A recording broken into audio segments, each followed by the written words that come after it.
Welcome to my Tempest Trials impressions, and of course a couple of tips that I always do on these. We're going to talk about the seals, the bonus units, and of course the free stuff we always get. So, let's start off with some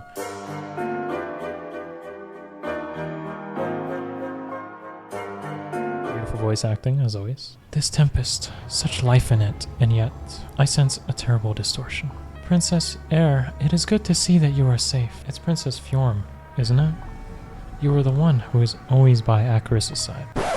What? Of course I'm not. I mean, yes, I am sometimes, obviously. Why would I not be? We're comrades in battle. I must stay close. It's nothing more.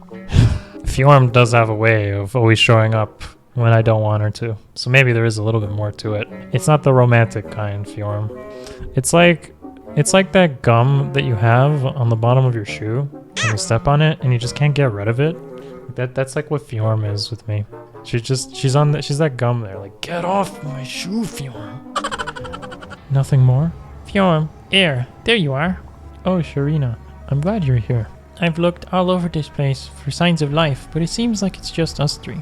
That's perfect though. A trio like us will make short work of this Tempest. Are we a trio now? Of course we are, a trio of friends. Wouldn't you agree, Fjorm? As a matter of fact, I do. I think this is a great opportunity for us to bond. It just makes sense. We're princesses after all.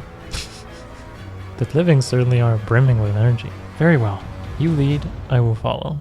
Alright, let's look at what Tempest Trials gives us this time. So, back-to-back Tempest Trials. Normally I probably wouldn't be like too on board with this because it's just a lot of Tempest Trials grinding over the span of like 3 weeks, 2 to 3 weeks. But as you can tell by my orb count, I kinda needed these orbs, and unfortunately they didn't really produce much. But yeah, 42 orbs, 11,000 feathers. I like to consider it more like 26,000 feathers when I play Tempest Trials, because you got a brand new unit, 5,000 hero merit, 10,000 from the ranking reward that I always go for, and 11,000 from the just point rewards.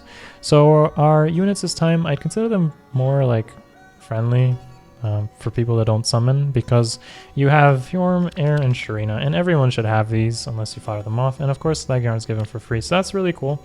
It's unfortunate they're all blue though, and Air is like the only colorless, but that's the extent of it. And of course if you pull any of these, then that's all. You get a little bit more out of it, but that's really it. I think it's definitely good, like spot on in terms of availability. In my case, if you have Merge Air or Merge Fjorm, this is where I can pretty much auto battle Lunatic 7. So more specifically, let's talk about the rewards themselves. So we got 2 copies of Legarn, 4-star and 5-star. She comes with Defense Tactic at 4-star, and Chill Res is inheritable at 5-star, but I think what's more important here is what her weapon does. This is the first case, other than maybe First Bite to a lesser extent, of a supportive lance weapon, and that's really important for something like Arena, where a lot of it comes down to support. And even outside of Arena, I think this is a really good weapon. Having a chill defense is just as good as like having everyone be like Soren on your team. I mean, Soren had chill attack on his weapon, but having an inheritable chill defense is amazing. So this is great for fodder, and if that's what you're going to choose to fodder, that's probably the one you want to do. Although again, chill res finally being available is awesome, because we had chill attack, chill defense, and now chill res. The only one we don't have is chill speed, which is still 5-star exclusive fodder on quite a handful of units. Kind of like speed tactic, they really do value some of those things. Threaten res is the final threaten skill to join us. It's not really that, this is like a filler seal, honestly. It's not really that worth upgrading, or I don't really find much use out of it. You could probably use it on some frontline dragon tanks or something and get a little bit more oomph out of your hits, but at that point you might as well just use like attack defense bond, and it'll almost perform the same. There is a little bit of merit to reducing the enemy's defensive skills, because defensive stats, because if you use like Glimmer, it does scale a bit better that way, or Astra. Spur defense res. So this seal is amazing, and I think it might actually be the winner from the seals provided to us. I'll talk about attack speed bond in a second, but Spur defense res when upgraded gives you 3 to defense and res both. So it's like combining a drive defense and drive res, with the condition just being that you're adjacent to the unit. And that's not too difficult to pull off. Someone like Marth or Korn would really appreciate this seal. And if positioning matches up ideally with something like attack defense bond, you can really start stacking. So I think this seal is amazing, and I'm definitely going to be upgrading it. This is our first time we're receiving a light blessing from the Tempest Trials. I totally expect to be seeing Dark, Astra, and Anima blessings start showing up in both Ether Raids and Tempest Trials as free, and that's awesome. We definitely needed more of them, especially if you didn't pull like many airs. Of course, 5-star Leg Yarn, which means free fodder, and attack speed bond. Probably, depending on the units you use in your teams, this could also be really good.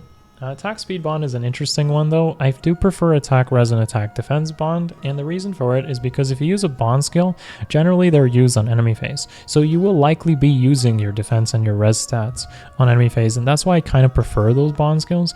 But if a unit is maybe about middling speed, like let's say mid 35s or even like low 40s, attack speed bond can also be used as a defensive stat, or even low 30s just to avoid doubles. So there is some value out of this seal, but it's just going to be more particular than just slapping attack defense bond on like any unit and just making it really tanky.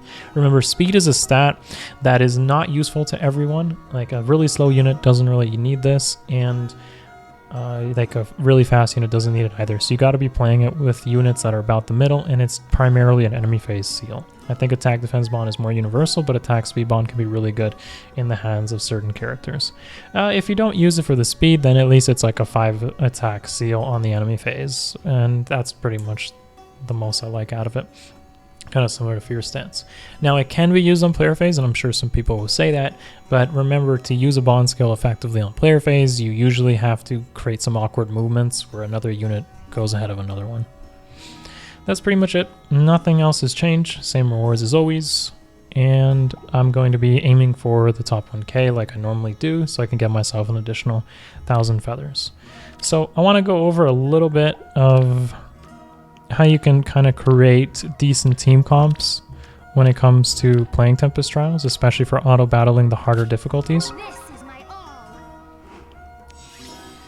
So auto-battling Tempest Trials does have a little bit of finesse to it. I do think if you do the lower difficulties, you should probably use units that are not HM cap, but in my case, I can pretty consistently, 70 to 80%, do Lunatic 7 because I have bonus units.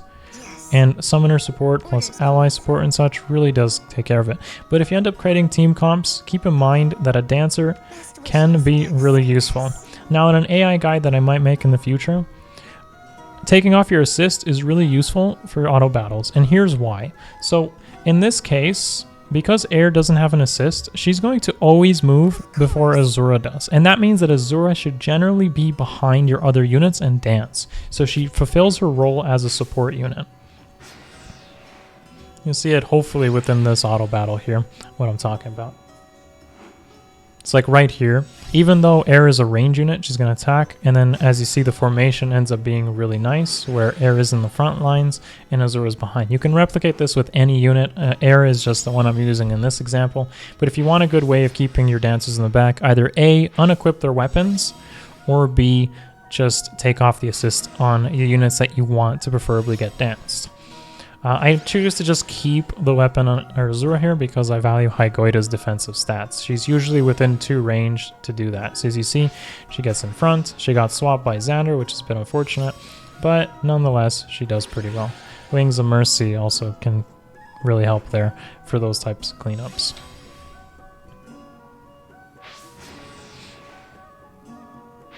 Occasionally she'll take some hits here, but I feel like Air is really good for these type of auto battles if you don't bring a healer, because she heals herself with Mystic Boost, which isn't reliable healing, but Sparkling Boost really helps your other units out. And Sparkling Boost keeps the rest of the units healthy. Having like Renewal on them also helps. Oh, Air is a bit exposed here. Oh, she did fine. And there you go. Oh, she died in the end. By Saizo. Now, one of my biggest complaints lately with Tempest Trials has got to be Surtur. And I'm sure this is no surprise to anybody. Surtur has become one of the most annoying things to spawn in Tempest Trials auto battles. As soon as he spawns, you might as well just consider your run over. Especially since I don't have a red unit and none of my units have like hammers or slaying weapons.